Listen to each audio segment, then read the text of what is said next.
الحمد للہ وکفا وسلام علی عبادہ الذین اصطفیٰ اما بعد۔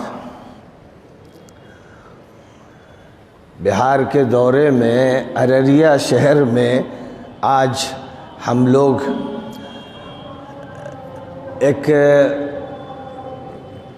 تعلیم گاہ کی مسجد میں موجود ہیں، جس کا ایک حصہ اسلام نگر کہلاتا ہے اور ایک آزاد نگر کہلاتا ہے، اور یتیم خانے کے نام سے اس کو شہرت ہے، اور بہت سے ایسے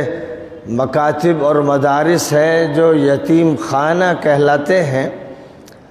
حضرت مولانا سید ابو الحسن علی حسنی ندوی رحمۃ اللہ علیہ نے گجرات میں اسی طرح کے ایک ادارے کے لیے یہ طے کیا کہ اس کا نام رکھا جائے بچوں کا گھر، تو پھر اس کا نام رکھا گیا بچوں کا گھر، اور وہ ادارہ معروف ہے اور بڑی تعداد میں بچے وہاں تعلیم حاصل کرتے ہیں۔ یہ بھی بچوں کا گھر ہے اور یہاں پر بچوں کی تعلیم کا انتظام کیا جاتا ہے۔ لفظ یتیم کا بار بار استعمال کرنا، جس سے شعوری طور پر یہ بات یاد دلائی جاتی رہے کہ بچہ یتیم ہے، اور لوگ بھی یہ محسوس کریں کہ بھئی یہاں یتیم رہتے ہیں، تو بجائے اس کے لفظ یتیم استعمال کیا جائے، ہو سکتا ہے اس میں واقعتاً کوئی یتیم ہو اور کوئی نہ بھی ہو، تو اس لیے بچوں کا گھر، دار الاطفال، مثلاً عربی میں یہ کہیے کہ دار الاطفال ہے۔ اب بچوں کی تعلیم اور تربیت کا انتظام کیا گیا ہے، اور اس میں کوئی شک و شبہ نہیں ہے کہ بچوں کی تعلیم اور تربیت بنیادی فریضہ ہے۔ ہر بچہ اس کا مستحق ہے، اور ہر بچی اس کی مستحق ہے کہ اس کو زیور تعلیم سے آراستہ کیا جائے۔ کوئی فرد بھی اسلام میں تعلیم سے محروم نہیں رکھا جا سکتا۔ اگر کسی معاشرے میں بچے اور بچیوں کو تعلیم سے محروم رکھا گیا تو وہ معاشرہ مجرم معاشرہ ہے، گنہگار ہے، خطا کار معاشرہ ہے۔ نبی اکرم صلی اللہ علیہ وسلم نے فرمایا تھا کہ طلب العلم فریضۃ علی کل مسلم، علم کا حاصل کرنا ہر مسلمان پر فرض ہے، بچہ ہو یا بچی ہو، اور ہر مسلمان پر فرض ہے، جس کا مطلب یہ ہوا کہ آپ یاد دلا رہے ہیں ماں باپ کو کہ بچوں کو تعلیم دو، اور جو بھی گارجین ہیں، بڑے ہیں، ذمہ دار ہیں، ان سب کو یہ حکم دیا جا رہا ہے کہ بچوں کو تعلیم دو۔ نبی اکرم صلی اللہ علیہ وسلم نے ایک حدیث میں فرمایا تھا کہ علموا اولادکم الصلاۃ وہم ابناء 7 سنین واضربوہم علیہا وہم ابناء 10 سنین۔ اپنے بچوں کو نماز سکھا دو جب وہ 7 سال کے ہوں، 7 سال کے ہوں تو نماز سکھا دو، اور نماز کا اتنا عادی بنا دو کہ 10 سال پر اگر نماز میں کوتاہی کرے تو تأدیب کرو، متنبہ کرو، ان کو ضرورت کے بقدر مارا بھی جا سکتا ہے تاکہ نماز کے بارے میں کوتاہی نہ ہونے پائے۔ دینی نظام میں سب سے زیادہ اہم فریضہ نماز ہے، اور نماز کے ذریعے اشارہ ہے تمام عبادتوں کی طرف۔ تو جب یہ ارشاد فرمایا کہ اپنے بچوں کو، اور بچیاں بھی انہی کے ساتھ شامل ہیں، کہ 7 سال کے ہونے پر نماز سکھا دو، جس کا مطلب یہ نکلا کہ جب وہ 4 سال کے ہوں، 5 سال کے ہوں تو تعلیم شروع کر دو، کیونکہ جب 2 سال پہلے تعلیم شروع کی جائے گی اور بچے کو عربی کے جو الفابیٹ ہیں، حروف تہجی ہیں، پڑھائے جائیں گے، آ با تا سا جیم ہا خا، جب یہ حروف پڑھائے جائیں گے تو اس کے بعد پھر دھیرے دھیرے بچہ اب اور جب اور تب اور کب پڑھے گا، اور اس کے بعد اور آگے بڑھے گا تو پھر وہ ایک ایک لفظ پڑھے گا، ذالکہ پڑھے گا، الکتاب پڑھے گا، لا ریب پڑھے گا، ہدن پڑھے گا۔ تو اس طرح بچے کی جو تعلیم ہوگی بالکل ابتدا سے، جب اس کو حروف پڑھائے جا رہے ہوں گے، اس وقت سے لے کر نماز کی جو صورتیں ہیں، نماز میں التحیات ہے، نماز میں درود شریف ہے، نماز میں تسبیحات ہیں، نماز کے آغاز میں ثنا ہے، اس سب کو سکھاتے سکھاتے 7ویں سال تک پہنچتے پہنچتے بچے نماز سیکھ جائیں گے۔ اور نماز بچے 7 سال میں سیکھ جائیں گے تو اب 7 سال سے بچوں کو نماز کا عادی بنا دینا ہے۔ اگر کسی معاشرے میں بچے 7 سال کے ہیں اور نماز نہیں پڑھ رہے ہیں تو وہ پورا معاشرہ گنہگار ہے، اس معاشرے کے تمام افراد گنہگار ہیں، کیونکہ یہ ایک طرف فرض کفایہ ہے، ہر باپ پر فرض عین ہے، ہر ماں پر فرض عین ہے، یعنی لازمی طور پر ہر شخص پر وہ فرض ہے، لیکن مجموعی طور پر پوری سوسائٹی پر فرض کفایہ ہے۔ اور ہر سوسائٹی کو اس کا خیال رکھنا ہے کہ ہمارے بچے تعلیم سے محروم نہ رہیں۔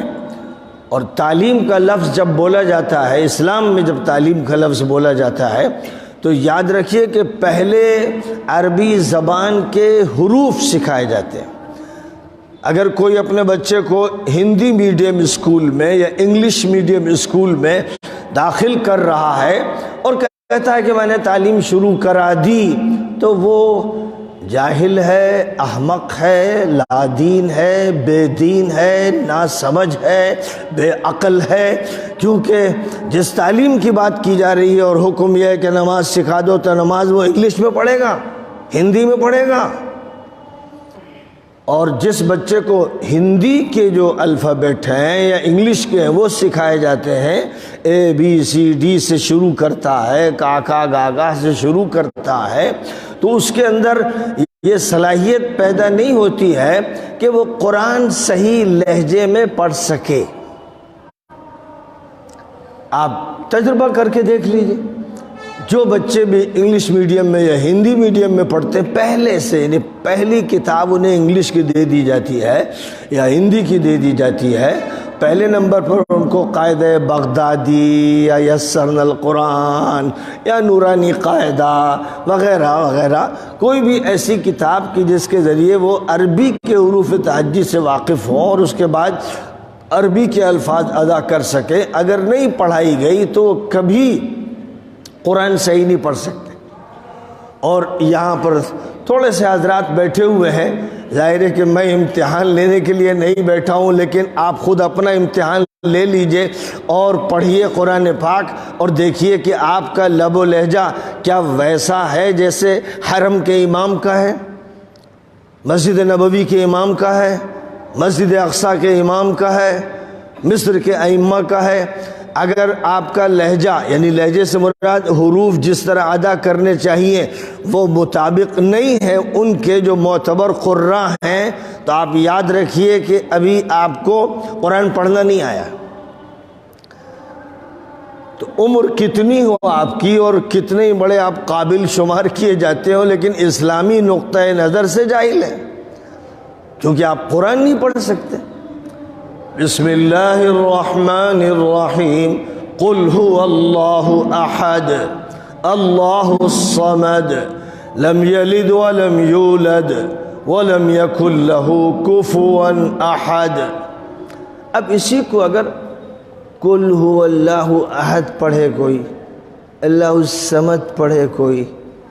تو اس نے قرآن پاک کا کچومر نکال دیا، اس نے قرآن پاک میں تحریف کر دی، کیونکہ قرآن میں ہے احد، وہ کہتا ہے احد، اور احد کے وہ معنی ہی نہیں ہے جو احد کے ہیں۔ احد کے معنی یکا و تنہا، اور احد بے معنی ہے۔ تو اب آپ جو بول رہے ہیں وہ قرآن کے خلاف ہے۔ اور اگر آپ نے کہا اللہ الصمد، قرآن میں ہے اللہ الصمد یعنی صاد ہے، آپ نے سین پڑھ دیا. اوہو، اللہ الصمد کا مطلب اللہ بے نیاز ہے، اللہ کسی کا محتاج نہیں، سب اللہ کے محتاج ہیں. اور اللہ الصمد پڑھ دیا تو نعوذ باللہ مطلب یہ ہوا کہ اللہ کی موت ہو، یعنی کفر ہو گیا. ایسے ہی الحمدللہ رب العالمین، ایک یہ ہے جو لہجہ ہے عربی زبان کا. الحمدللہ رب العالمین، تو جس نے یوں پڑھا الحمدللہ رب العالمین، اس نے قرآن میں تحریف کر دی، قرآن کو غلط کر دیا، قرآن کو جھوٹا کر دیا. اس کو احساس تک نہیں، معاشرے کو احساس نہیں ہے، لوگ سیکھ نہیں رہے، سکھا نہیں رہے، بوڑھے ہو رہے ہیں اور قرآن صحیح نہیں پڑھ رہے، نمازیں پڑھ رہے ہیں، حج کر رہے ہیں اور وہ قرآن غلط کر رہے ہیں. تو قرآن میں جو پہلی ہی آیت کریمہ ہے الحمدللہ رب العالمین، تمام تعریفیں اللہ کے لیے ہیں جو سارے جہانوں کا پالنہار ہے. اب جس نے یوں پڑھا الحمدللہ، نعوذ باللہ نعوذ باللہ، اس نے کہا خدا مر جائے، انا للہ، خدا کی موت، خدا میں جان نہیں. اور رب العالمین، اور پھر یہ کہا کہ وہ رب ہے ان تمام چیزوں کا جو دردناک ہیں. ارے کتنی زبردست تحریف قرآن میں کر دی اس مجرم نے، اس کو پتہ بھی نہیں، نماز پڑھ رہا اسی طرح. الرحمن الرحیم،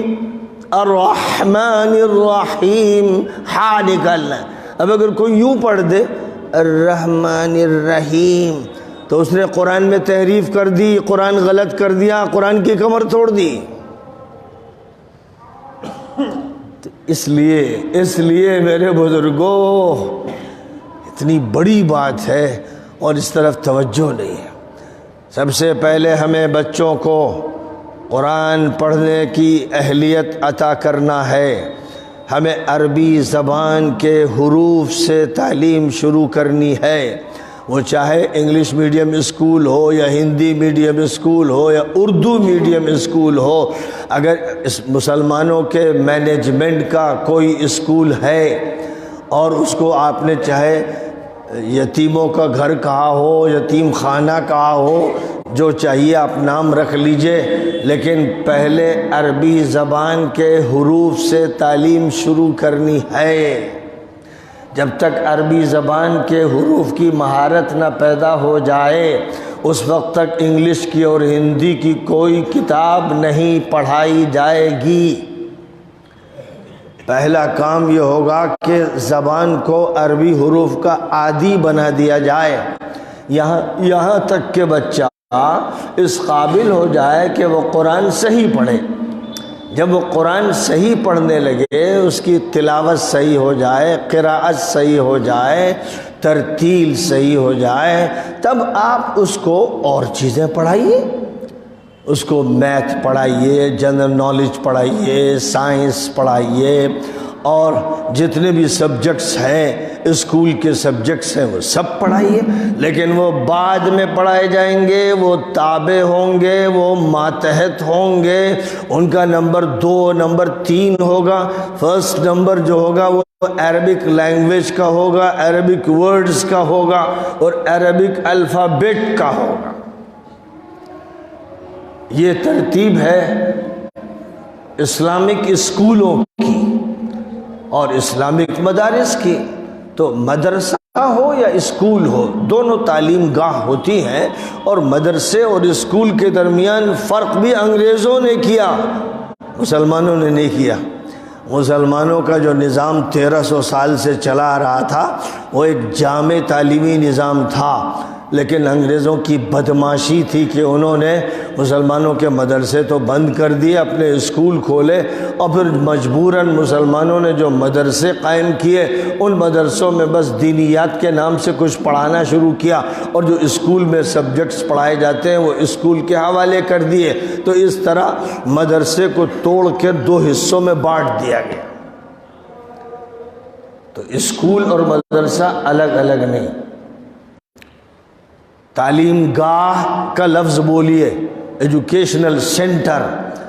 اور اسکول کے وہی معنی ہیں جو مدرسے کے معنی ہیں۔ مقصد یہ ہے کہ تعلیم دینا ہے، اور تعلیم دینا ہے اگر ہمارے پاس اس کا مینجمنٹ ہوگا، ہم اللہ کے ہاں ذمہ دار ہوں گے، تو ہم سب سے پہلے قرآن کی زبان پڑھائیں گے، نبی کی زبان پڑھائیں گے، سب سے پہلے ہم حدیث کی زبان پڑھائیں گے، اور جب ہم اس زبان کا عادی بنا دیں گے، یہاں تک کہ بچے کے اندر قرآن پڑھنے کی صلاحیت پیدا کر دیں گے، تب ہم اس کو دوسرے سبجیکٹس پڑھائیں گے، اور ساتھ ہی ساتھ قرآن کا مطلب بتائیں گے۔ اب قرآن کا جو ٹرانسلیشن ہے،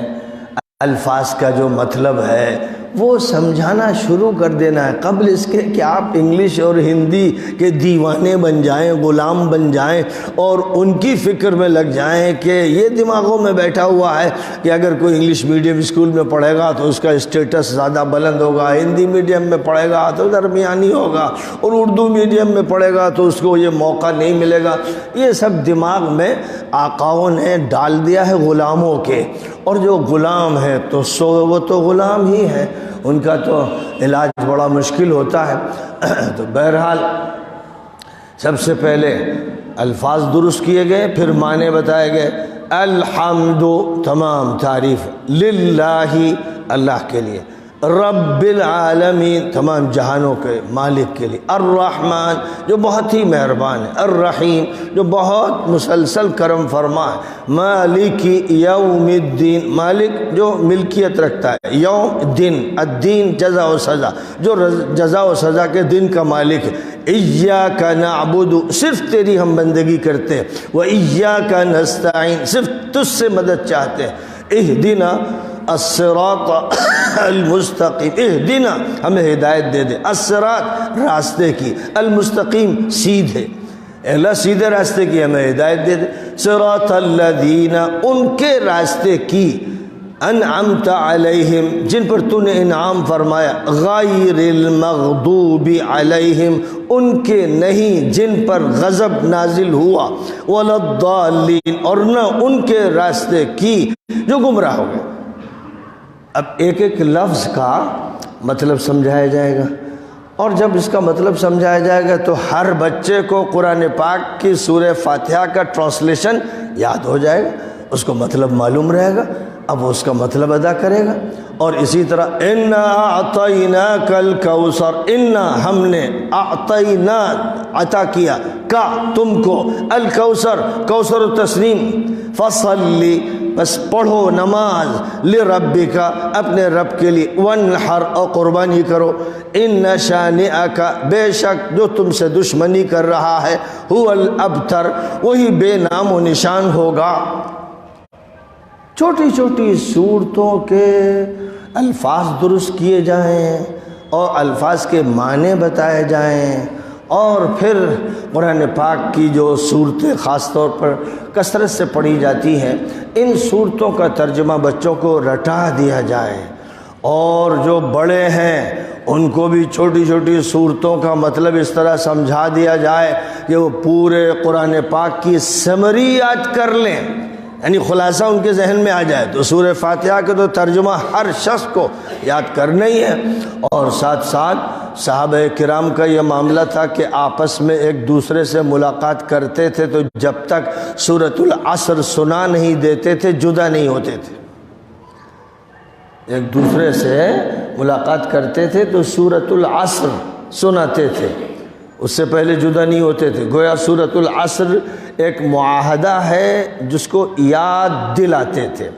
بسم اللہ الرحمن الرحیم، والعصر ان الانسان لفی خسر، پڑھو اللہ کے نام سے جو بہت مہربان و نہایت ہی کرم فرما ہے، بے شک انسان گھاٹے میں ہے، ان الانسان لفی خسر، انسان ٹوٹے میں ہے، گھاٹے میں ہے، الا الذین آمنوا، وہی لوگ محفوظ ہیں اس گھاٹے سے کہ جو ایمان والے ہیں، وعملوا الصالحات، اور جو نیک کام کرتے ہیں، وتواصوا بالحق، اور وہ حق کی تلقین کرتے ہیں، وصیت کرتے ہیں، دعوت دیتے ہیں، پرچار کرتے ہیں، وتواصوا بالصبر، اور حق پر مضبوطی سے جمنے کی بھی دعوت دیتے ہیں۔ 4 باتیں ہیں: ایمان، عمل صالح، تواصی بالحق، جس کو کہیے دعوت حق، پیام حق، حق کا پرچار، وتواصوا بالصبر، اور صبر کے معنی جمنے کے، ڈٹنے کے، حق پر ڈٹنے، حق پر جمنے کی ایک دوسرے کو وصیت کریں۔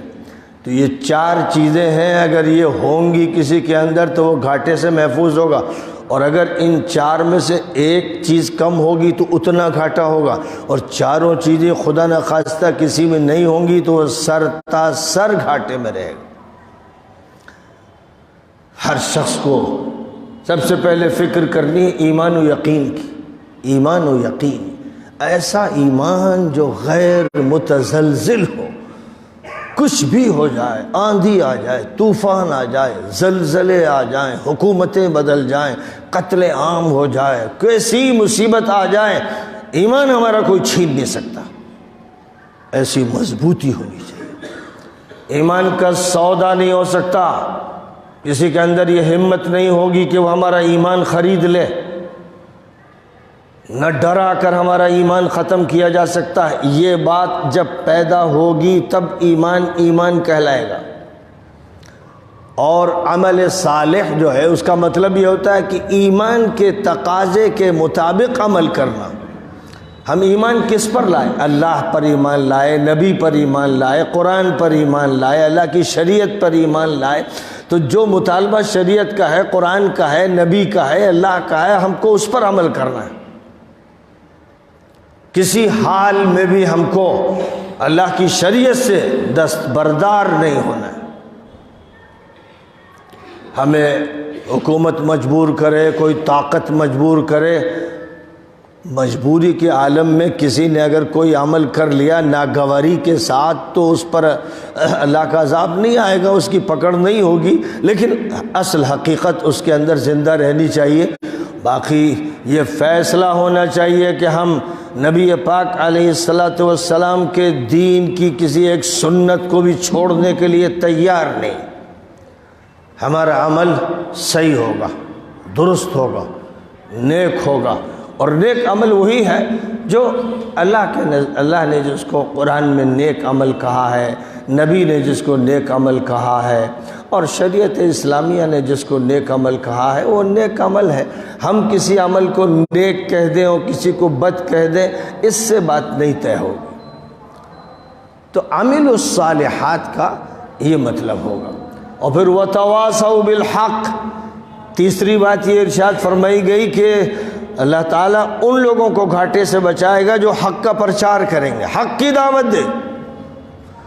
جو آدمی حق میں کٹوتی کرے، حق کو چھپائے، حق کے بارے میں باتیں بنائے، تاویل کرے، وہ بڑا جھوٹا فراڈی انسان ہے۔ امت مسلمہ میں گھسپیٹیا، آستین کا سانپ ہے وہ، کہ جو حق کے خلاف بات کر رہا ہے، سچائی کا انکار کرتا ہے، یہ تاویل کرتا ہے، ادھر ادھر کی جھوٹی باتیں کرتا ہے۔ تو حکم ہے کہ حق بولو، حق کہو، حق کی دعوت دو، حق کی طرف بلاؤ۔ اللہ حق ہے، فرشتے حق ہیں، نبی حق ہیں، جنت حق ہے، دوزخ حق ہے، اور اللہ کے تمام فرمان حق ہیں۔ اس لیے حق کو مضبوطی سے تھامے رہنا ہے۔ وتواصوا بالحق۔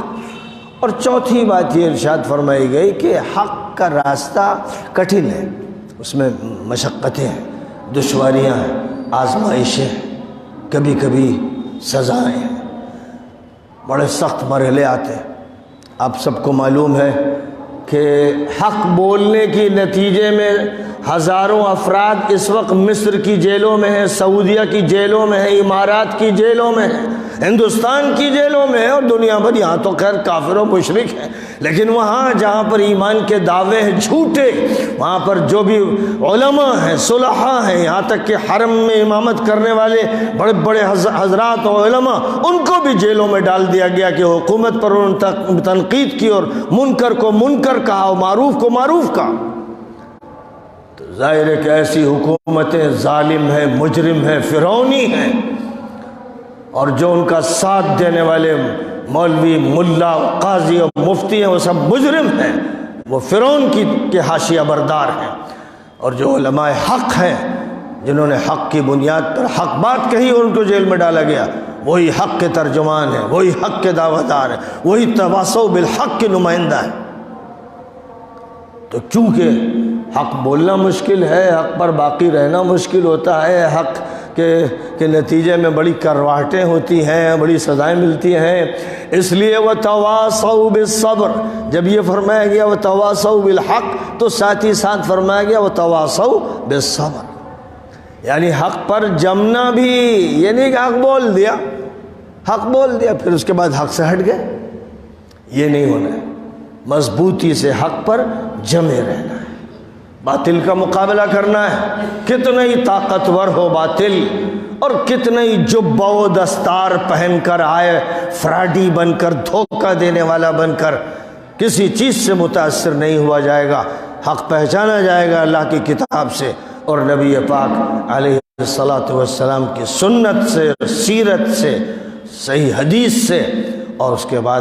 اس فیصلے کا اعلان ہوگا۔ تو یہ 4 باتیں ارشاد فرمائی گئیں، یہ عناصر 4 ہیں جن کا تذکرہ اللہ نے ایک چھوٹی سی سورہ میں فرما دیا۔ ایک موقع پر امام شافعی رحمۃ اللہ علیہ یہ فرمانے لگے کہ اگر پورا قرآن نہ اترتا، صرف سورۃ العصر اتر جاتی تو ہدایت کے لیے کافی تھی، یعنی پورے قرآن پاک کا خلاصہ اس میں آ گیا ہے، اور اسی لیے تمام صحابہ کرام یہ اس کا اہتمام کرتے تھے کہ سورۃ العصر ایک دوسرے کو سناتے تھے، آپس میں ملاقات کرتے تھے تو سورۃ العصر پڑھتے اور دوسرا بھی سورۃ العصر پڑھتا، گویا اپنے معاہدے کی تجدید ہو گئی کہ بھائی یاد رکھنا، تم بھی یاد رکھنا، یہ ہیں 4 عناصر، ان پر پابند رہنا اور میں بھی پابند رہوں گا ان کا۔ اس طرح سے ایک معاہدے کا اظہار ہوتا تھا۔ آج کل تو حالت یہ ہے کہ علماء بیٹھتے ہیں، چائے پیتے ہیں، پان کھاتے ہیں، کھانے کھاتے ہیں، سورۃ العصر کا کہیں ذکر ہی نہیں آتا۔ یہ ہے دوری کا نتیجہ۔ جو اصل ماحول تھا، جو اصل دعوت تھی، جو اصل تربیت تھی، اس سے دور چلے گئے ہیں۔ اب روایتی باتیں ہیں، رسمی ہیں، روٹین ورک ہے اور مظاہرے ہیں اور نمائش ہے اور تماشے ہیں، تو ظاہر ہے کہ آپ تماشا دکھا رہے ہیں، دوسرا بھی تماشا دکھا رہا ہے۔ ایک موقع پر حضرت مولانا علی میاں صاحب رحمۃ اللہ علیہ نے لکھنؤ کے تبلیغی مرکز میں ایک بڑی زبردست تقریر کی، اور اس میں یہ عنوان تھا کہ حقیقت اور صورت کا فرق کیا ہے۔ اور نے فرمایا کہ صورت بے جان ہوتی ہے، بے تاثیر ہوتی ہے۔ اگر یہاں ایک بڑے سے پوسٹر پر شیر کا فوٹو لگا دیا جائے تو بچہ بھی کھلواڑ کرے گا، دیکھے گا، ہنسے گا، قہقہ لگائے گا، یا اس کی تصویر کشی کیسے کی گئی ہے اس پر بات کرے گا اور جو بھی دیکھے گا۔ لیکن اگر یہ معلوم ہو جائے کہ ہاتھے میں شیر کا بچہ آ گیا ہے، مسجد میں کوئی بچے گا نہیں، بھگدڑ مچ جائے گی، تیندوا آ گیا ہے، دیکھا گیا ہے۔ ابھی کوئی کہہ دے مسجد میں ارے سانپ، بس اتنا کہہ کر کوئی اٹھے ارے سانپ، دیکھ لیجئے ایک آدمی بھی نہیں بیٹھا رہے گا، تجربہ کر کے جب چاہیے دیکھ لیجئے، سب کھڑے ہو جائیں گے، ہر شخص سوچے کہ کہیں میری طرف تو نہیں آ گیا۔ یہ فرق حقیقت کا اور تصویر کا۔ سانپ کی تصویر ہو، بچھو کی تصویر ہو، تیندوے کی تصویر ہو، کوئی اثر نہیں پڑتا، حقیقت چھوٹی سی ہو، یہ کوئی کہہ دے ارے بچھو، بس اتنا کہہ کے بے دھکیے آپ ذرا، پھر دیکھیے آپ کے آس پاس کوئی سکون سے بیٹھتا ہے؟ بچھو تو ایک ہی کے پاس ہوگا، چھوٹا سا بچھو کپڑے میں کہیں ہوگا، چپک گیا ہوگا، لیکن کوئی گھبرا کر کہے بچھو، سب کھڑے ہونا شروع ہو جائیں گے۔ یہ ہے حقیقت۔ تو اگر اسلام کی حقیقت ہوتی، بتائیے، اگر اسلام کی حقیقت ہوتی تو باطل رہتا؟ قرآن کہتا ہے جاء الحق وزہق الباطل ان الباطل کان زہوقا۔ حق آیا اور باطل مٹا، اللہ یہ کہہ رہا ہے، حق آیا اور باطل مٹا۔ باطل تو مٹنے کے لیے ہے، لیکن آج کیا دیکھا جا رہا ہے؟ باطل غالب آ رہا ہے، باطل پھیل رہا ہے، باطل کے ہاتھ میں سیاست ہے، باطل کے ہاتھ میں مال ہے، اور باطل کے حال میں فوج ہے، اور باطل کے ہاتھ میں سپاہی، اور باطل کے ہاتھ میں حکومتیں ساری آتی چلی جا رہی ہیں، اور اس کا ایجنڈا چل رہا ہے۔ حق کمزور ہو رہا ہے، دب رہا ہے، پچک رہا ہے، بے حیثیت ہو رہا ہے۔ اس وقت تو یہ دکھ رہا ہے نا، اسی کا تبصرہ، اسی کی باتیں اخبار میں اسی پر مضامین آ رہے ہیں۔ تو اس کا مطلب یہ ہے کہ حق نہیں ہے۔ آپ جس کو حق سمجھ رہے ہیں وہ اس کے فوٹو ہیں۔ نماز فوٹو، روزہ فوٹو، قرآن فوٹو، سب کی تصویریں ہیں، جان نہیں۔ اگر جان پڑ جاتی تو غلبہ ہوتا۔ اللہ تعالیٰ نے مسلمانوں سے جب یہ کہا تھا وَلَا تَهِنُوا وَلَا تَحْزَنُوا، کمزور مت پڑو، سست مت پڑو، غمگین مت ہو۔ کیوں؟ وَأَنْتُمُ الْأَعْلَوْنَ إِن كُنْتُم مُؤْمِنِينَ، تم اگر مومن ہو تو تم بالاتر ہوگے، تم بلند ہوگے۔ اللہ یہ کہتا ہے کہ یہ کیا بات ہے کہ بھئی ہم مسلمان ہیں، مومن ہیں، اور یہ اللہ میں یہ بات پوری کیوں نہیں ہوتی؟ وجہ یہ ہے کہ ہم مومن ہیں تصویر میں، فوٹو ہے ہمارے پاس ایمان کے، نمازیں بھی ہیں، اور نبی پاک علیہ السلام نے فرمایا تھا ایک دور ایسا آئے گا کہ مسجدیں لوگوں سے بھری ہوں گی، ہدایت سے خالی ہوں گی۔ یہ فرمایا تھا نبی پاک علیہ السلام نے۔ ایسا لگتا ہے وہ دور آج کا ہے کہ ماشاءاللہ مسجدوں میں اچھی خاصی بھیڑ ہوتی، جمعے میں تو بہت بڑی بھیڑ ہوتی، لیکن اس بھیڑ کا کوئی اثر نہیں پڑ رہا ہے۔ وہاں تو پہلے سے کہہ دیا گیا تھا مکہ مکرمہ میں، مدینہ منورہ میں بدر کے مقام پر مسلمانوں کو جو فتح حاصل ہونے والی تھی اس کے بارے میں اللہ تعالیٰ کی طرف سے پہلے ہی کہہ دیا گیا تھا کہ یہ جو لشکر ہے یہ پیٹھ پھیر کر بھاگے گا اور اسے شکست ہوگی۔ یہ بات پہلے سے کہہ دی گئی تھی۔ سَيُهْزَمُ الْجَمْعُ وَيُوَلُّونَ الدُّبُرَ، ان قریب شکست ہوگی اس جتھے کو، یعنی کافروں کے جتھے کی طرف اشارہ تھا۔ وَيُوَلُّونَ الدُّبُرَ، اور یہ پیٹھ پھیر کے بھاگیں گے۔ وہی ہوا جنگ بدر میں، پہلے سے بتا دیا گیا، کیونکہ جس راستے کو اختیار کیا نبی پاک علیہ السلام نے، اور آپ کی تربیت سے آپ کے صحابہ نے، آپ کے گھر کے افراد نے، اہل بیت نے، وہ راستہ ہے سربلندی کا، اور اس راستے کو جب چھوڑ دیا جاتا ہے تو پھر تصویر تو باقی رہتی ہے، مسلمان ہے، چہرے پہ داڑھی بھی ہے، کرتا بھی ہے، اور پاجامہ بھی ہے، سنت کا اہتمام بھی دکھ رہا ہے، لیکن وہ فوٹو ہے، حقیقت نہیں ہے۔ جب حقیقت پیدا ہو جائے گی تو پھر اللہ کی طرف سے یہ بات دوبارہ کہی جائے گی، شکست ہو جائے گی ان جتھوں کو، اور تمہیں فتح ملے گی، کیونکہ اللہ تعالیٰ ہی فرماتا ہے نا کہ سَنَنْصُرُ رُسُلَنَا وَالَّذِينَ آمَنُوا، ہم اپنے رسولوں کی مدد کرتے رہے اور ایمان والوں کی بھی مدد کرتے رہے، اور کریں گے، آئندہ بھی کریں گے۔ کہیں فرمائے ان تنصروا اللہ ینصرکم ویثبت اقدامکم، تم اللہ کی مدد کرو گے، یعنی اللہ کے دین کی مدد کرو گے، اللہ تمہاری مدد کرے گا، تمہارے قدم جما دے گا۔ مشروط ہے، شرط بیان کی جا رہی ہے۔ تو جب اللہ صاف طور پر یہ بات کہہ رہا ہے، اور یہ جو بچے ہیں ان کو یہی پڑھایا جا رہا ہے، اگر یہی پڑھایا جا رہا ہے، یعنی قرآن کے ذریعے قرآن کے لفظ سکھائے گئے، قرآن کے معنی سکھائے گئے، قرآن کا ذہن بنایا گیا، بچوں کا نشو و نما قرآن کے ذہن کے ساتھ ہو رہا ہے، تو سمجھیے کہ ایک بڑی ٹیم تیار ہو رہی ہے۔ لیکن اگر استاذ بھی مرا ہوا اور ناظم و محتمم بھی بے جان اور معاونین کبھی دہی حال تھکے ہارے، بس کالج اور یونیورسٹی دیکھ کر للچاتے ہیں، پھٹی پھٹی آنکھوں سے دیکھتے ہیں، اور اس کے بعد یہ نہیں دیکھتے کہ ان سے جو نکلنے والے ہیں یہی تو چور اور ڈکیت ہیں، آفیسر ہو یا کلرک ہو یا منسٹر ہو یا کچھ بھی ہو، ساری ڈکیتی، چوری، رشوت خوری، بدمعاشی انہی کی طرف سے تو ہو رہی ہے، کوئی اور مخلوق تھوڑی ہے جو کہیں سے بلوں سے نکل کے آ رہی۔ لیکن پھٹی پھٹی آنکھوں سے دنیا کو دیکھ رہے ہیں، چاہتے ہیں کہ ہمیں بھی وہ والی ترقی حاصل ہو جائے جو یورپ سے آئی ہے، یورپ کے شراب خانوں سے جو آئی ہے، قہوہ خانوں سے جو آئی ہے، وہاں کے دیوانوں سے جو آئی ہے، وہ ہمیں بھی حاصل ہو جائے،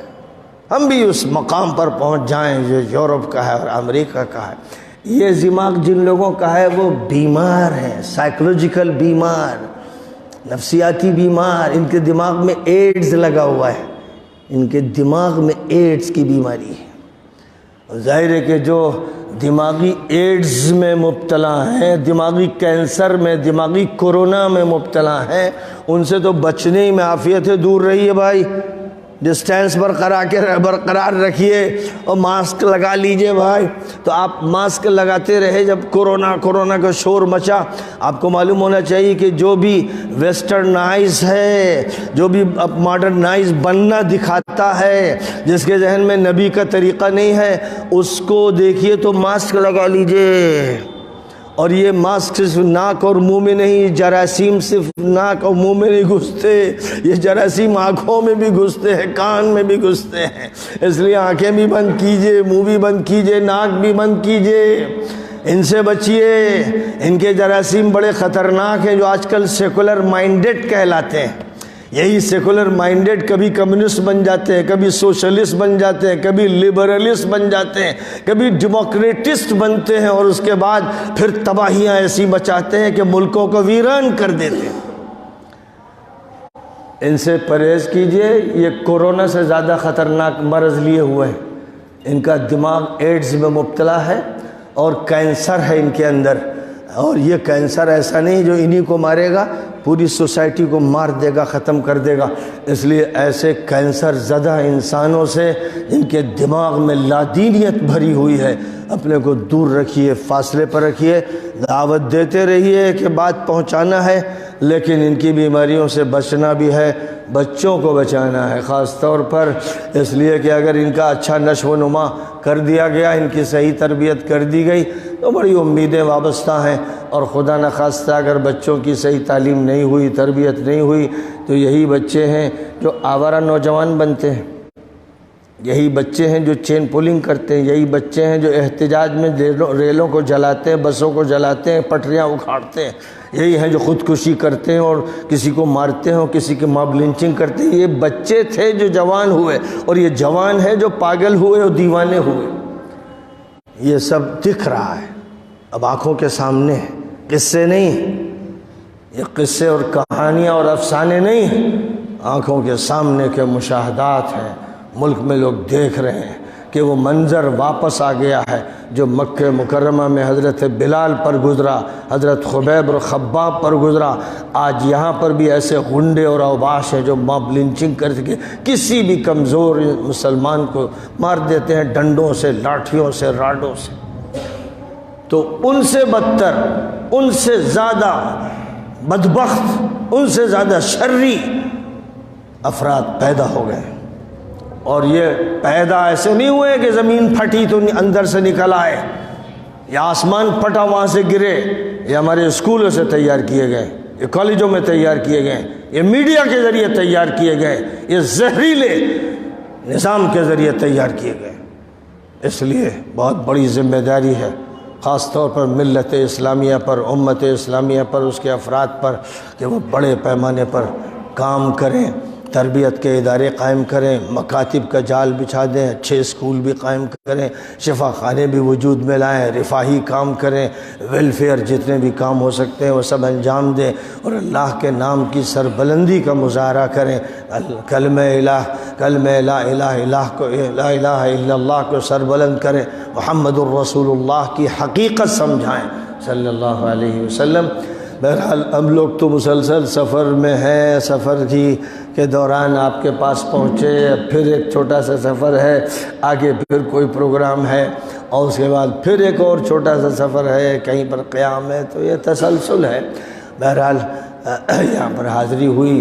اور آپ حضرات سے ملاقات ہوئی اور گفتگو کا یہ موقع ملا۔ بس ضرورت اس بات کی ہے کہ سب لوگ متحد ہو کر اور ایک فکر لے کر آگے بڑھیں، اور ہر بستی میں جیسی ضرورت ہو بستی کی، اسکول کا بھی قیام اور نرسنگ ہوم کا قیام، کہیں ہاسپٹل کا قیام، اور جو بھی ویلفیئر کام ہو سکتے ہیں ان کے انتظامات، اور ہندو مسلم عیسائی کی تفریق کے بغیر ہمیں ضرورت ہے کہ ہم انسانیت کے کام انجام دیں اور بھائی چارہ پیدا کریں، محبتوں کو عام کریں، نفرت کا خاتمہ کریں۔ اس کے لیے باقاعدہ ایک مشن لے کر چلیں اور اس مشن سے متعارف کرائیں سب کو، تو اس کا اثر انشاءاللہ پڑے گا۔ جتنا بھی پڑے گا، اثر پڑے یا نہ پڑے، ہمارا کام تو کام کرنا ہے، اللہ کا حکم یہی ہے، اور نتیجہ اللہ کے ہاتھ میں ہے، وہ جب چاہے گا ہمیں نتیجہ عطا فرمائے گا۔